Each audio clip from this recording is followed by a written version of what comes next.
আশা করি ভালোভাবে পড়াশোনা করবা, পড়াশোনা করে ভালো রেজাল্ট করবা, মা বাবার স্বপ্ন পুরা করবা, এই আশা তোমাদের কাছে রাখতেছি। কারণ তুমি যতই পড়াশোনা করো, আমরা তো জানি ডিপ্লোমার স্টুডেন্ট মোটামুটি কতটুকু আউটপুট দেয় না দেয়। বাকি তোমার আব্বা আম্মা আসলে ডিপ্লোমায় কিন্তু অধিকাংশ পোলাপান আসে হচ্ছে মানে মধ্যবিত্ত ফ্যামিলি থেকে, বুঝতে পারছো কিনা? মধ্যবিত্ত ফ্যামিলি, নিম্ন মধ্যবিত্ত থেকে বেশি, আর মধ্যবিত্ত ফ্যামিলি থেকে কম এরকম আসে। কোটিপতি পোলাপান খুবই কম আসে ডিপ্লোমায়, বুঝতে পারছো? অথচ যেহেতু তারপরেও দুই মানে ডিপ্লোমার যে একদমই অবমূল্যায়ন তা তো না, বুঝো নাই? যদি অবমূল্যায়ন হইতো তার বুয়েটিয়ানরা তো তোমাদের পথ খাওয়ার জন্য পাগল হইতো না, বুঝো নাই ভাইয়া? কারণ তুমি ডিপ্লোমা শেষ করে দশম গ্রেডে ঢুকতেছো, এটা কিন্তু অনেক মানে সোনার হরিণের মতো, বুঝো নাই? এখন দশম গ্রেডে চাকরি, বুঝো বিশাল অবস্থা। রেলওয়েতে আমার একটা ইয়া ছিল, এখানে মানে আমরা সুপারিশপ্রাপ্ত হয়েছিলাম আর কি। বাকি এখান থেকে ধরো যে হয়েছিলাম বলতে আমি জয়নিং এর ব্যাপারে একটু দ্বিধাদ্বন্দ্বের মধ্যে আছি সেজন্য। বাকি এখানেও ওই যে যদি বেতন এটা নতুন ইয়া যেটা সুপারিশ হয়েছে পে স্কেল, এটা যদি হয় এখানে বেতন হবে 50-এর উপরে, বুঝো নাই ভাইয়া?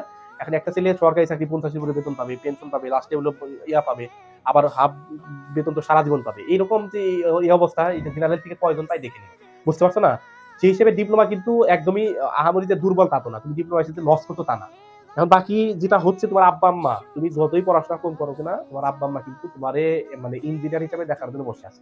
তুমি যদি নাও পড়ো বা যেখানে ঘুরো ফিরো ম্যাচের পর্যন্ত কি করে আমরা জানি। এখন তোমার আব্বা কিন্তু তোমার আব্বার যে কলিগ তাদের সাথে কিন্তু স্বপ্ন দেখে এবং বলে আমার ছেলে ইঞ্জিনিয়ারিং করতেছে।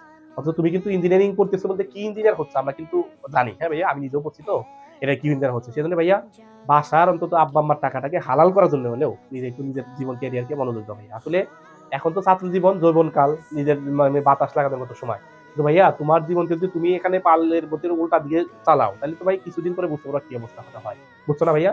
তুমি যদি এসএসসির পরে গার্মেন্টসে ঢুকতা, তাহলে 4 বছর শেষ করার পরে তুমি গার্মেন্টসের চোর বেজার হয়ে যেতা, তোর বেতন 30-40 থাকতো, বুঝো নাই?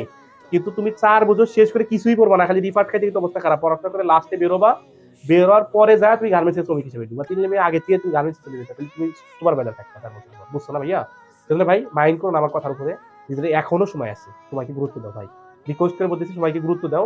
তোমাকে দেখবা যে সময়কে এখন গুরুত্ব দাও, তুমি যাদের পিছনে এখন ছুটতেছো দেখবে যে সবাই লাইন ধরে তোমার পিছনে ঘুরবে।